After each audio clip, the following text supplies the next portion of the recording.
This is the Fifth Estate Winning Headlines, your media police post coming to you from Nairobi, Kenya, from the Fort Hall School of Government. In this segment, we summarize some of the headlines that you may have missed this morning, but we also take a look at some of the political pieces that we call cartoons in this country. Today is the 24th of February 2021, and I am 2M. I am JM. And I am GK. In case you missed the headlines, here they are. In the Daily Nation, what next for Ruto as Uhuru Raila win?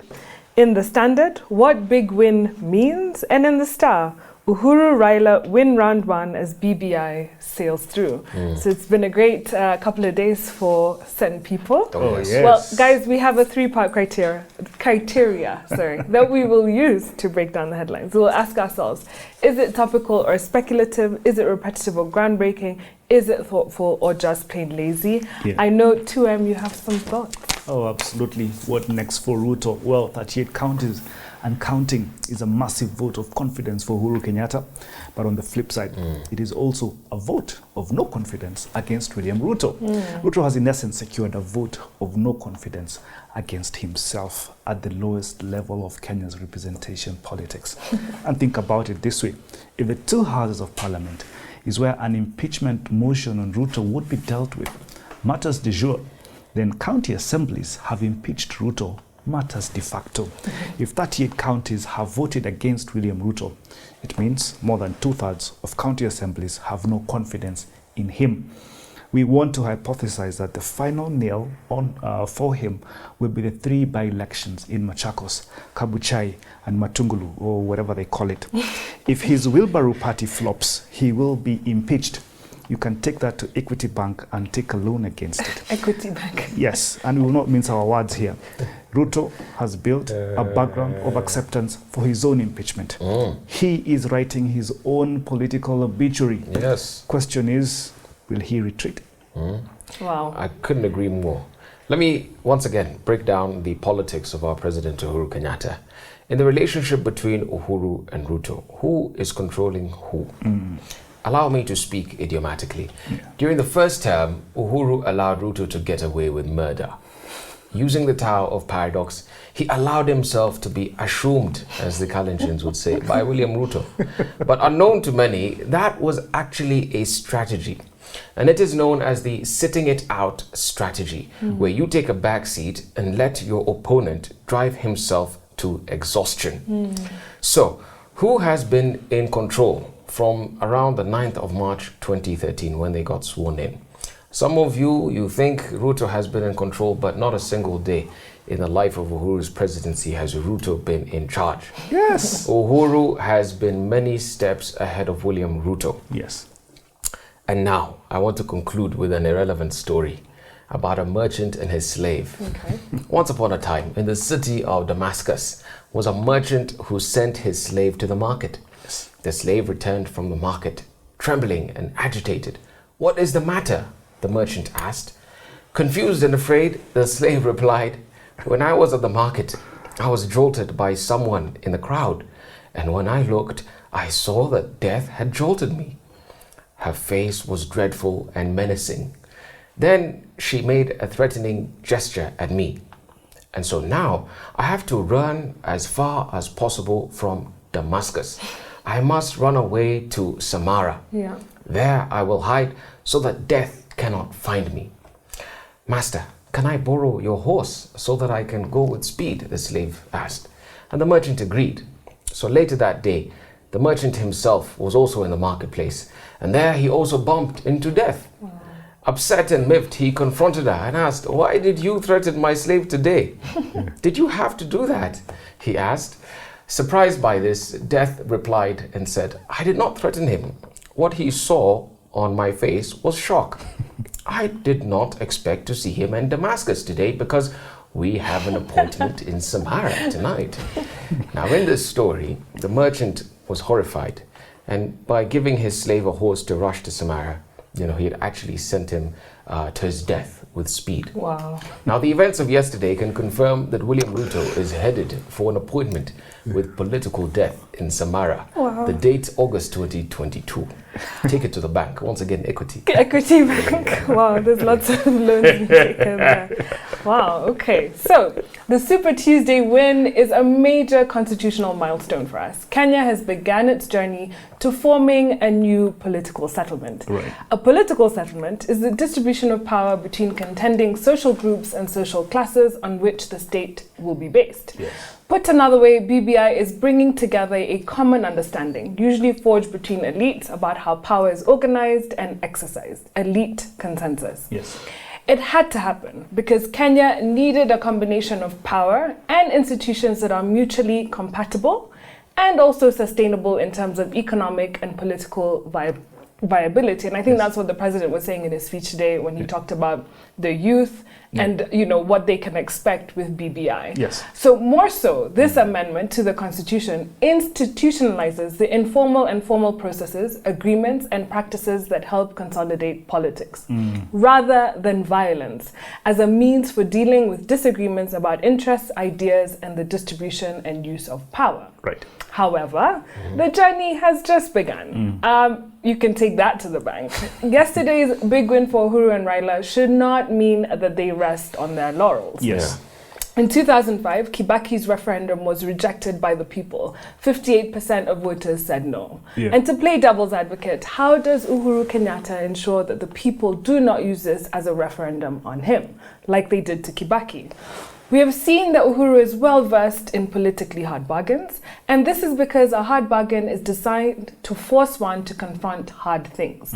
Now, many Kenyans are not prepared for this sort of confrontation, but in the next few months, we will begin to break down at the Fifth Estate the prosperity that BBI can bring to the nation. Lastly, the political isolation of William Ruto is imminent.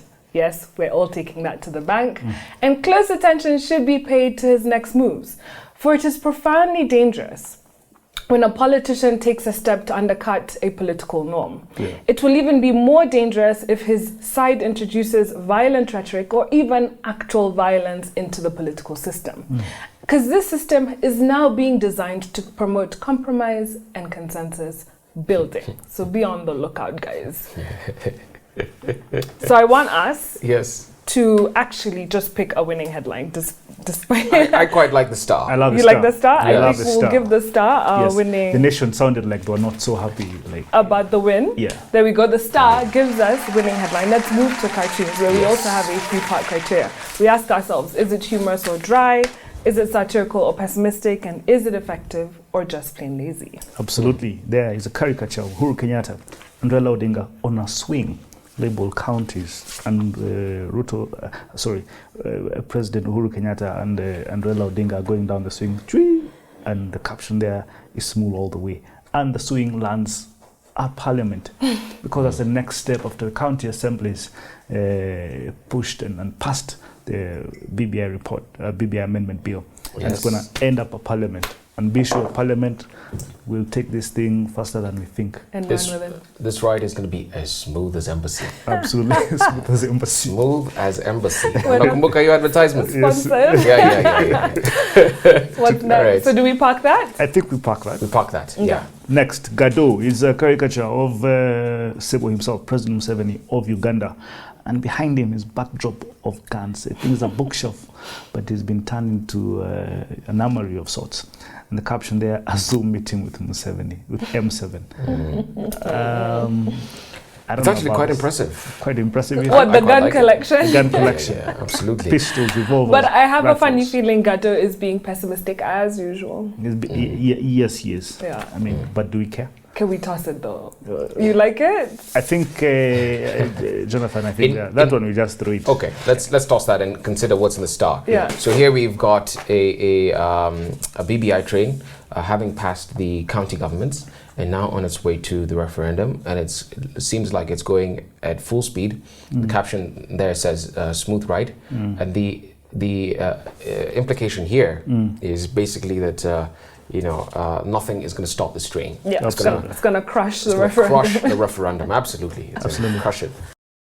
One thing we missed to say in the nation is that it doesn't matter what Parliament says or does with regard to BBI. It is just a conveyor belt. This thing is going to end up at a referendum. Take that to the bank. Okay. We're the people. Yeah. So what cartoon? The Star. A Star? Let's give it Star. There you have it. The Star gives us our winning cartoon. And now our final thought, it is inspired by a book entitled The Power to Compete by Hiroshi and Ryoji Mikitani. Yeah, a father and son duo who wrote this book. Yes. So the complete title is The Power to Compete, an economist and an entrepreneur on revitalizing Japan in the global economy. Right. So Hiroshi Mikitani is a founder and chairman of one of the largest internet companies in the world called Rakuten. And his father is Ryoji Mikitani, and he died in 2013, unfortunately, but was the professor emeritus of economics at Kobe University, and he was also the president of the Japanese Society for Monetary Economics. So the context in which they write this book is that Japan has always been this sort of juggernaut when it came to global economics, especially in the 1980s. Correct. But over time, it found itself being directionless, but also isolated from the rest of the world. Japan had adopted very protectionist policies and had protected its market from foreign competition. Innovation was an afterthought. They were heavily regulated. It wasn't basically a place that embraced change. And many of Japan's companies,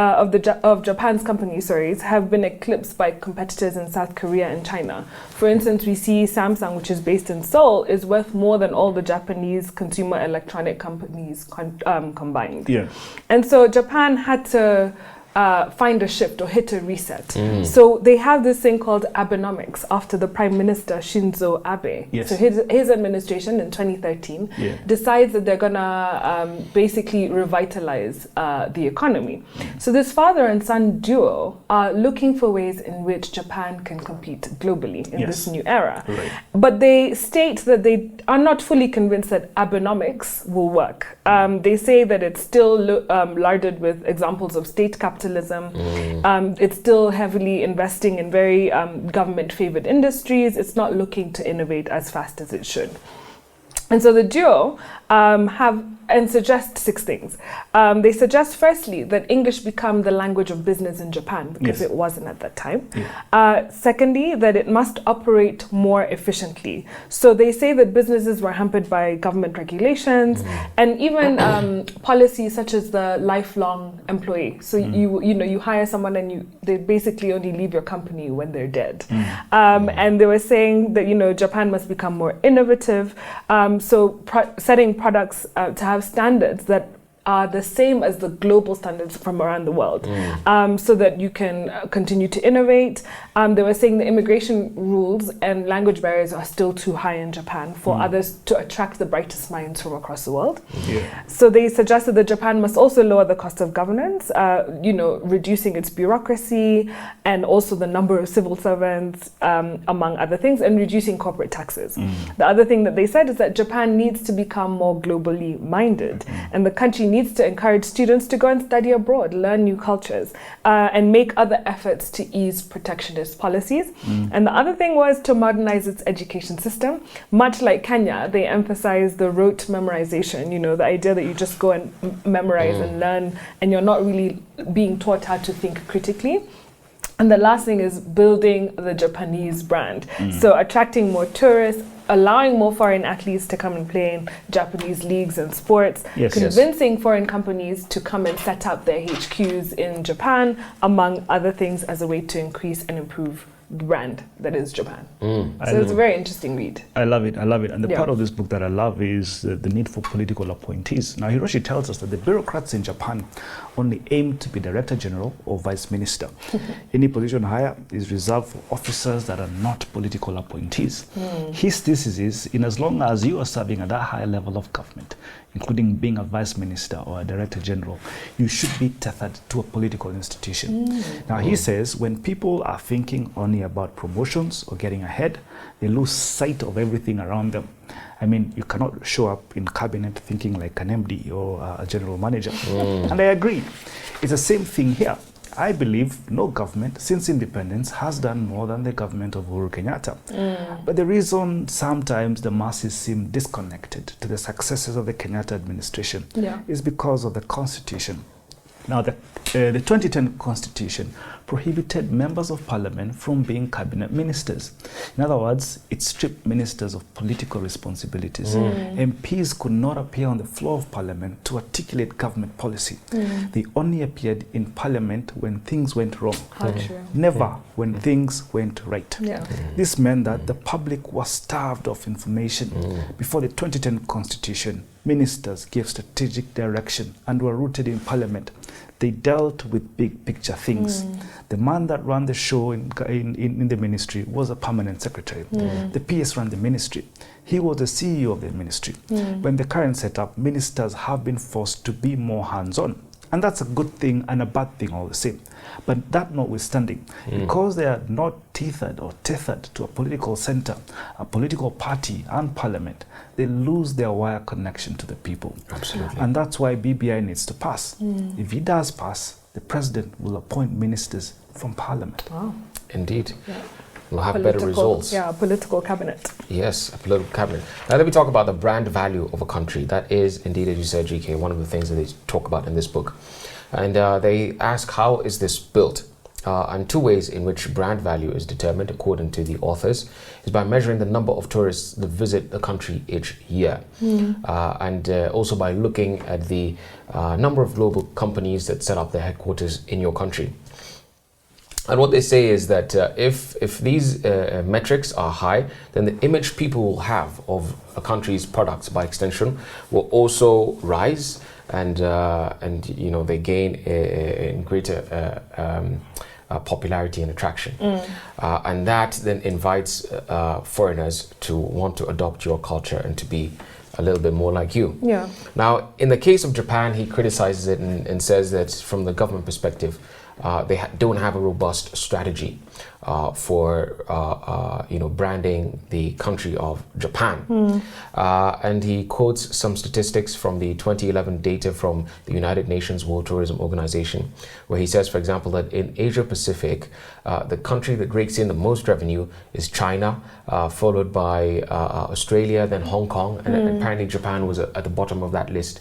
And yet Japan really contributes a lot to our global GDP. Yeah.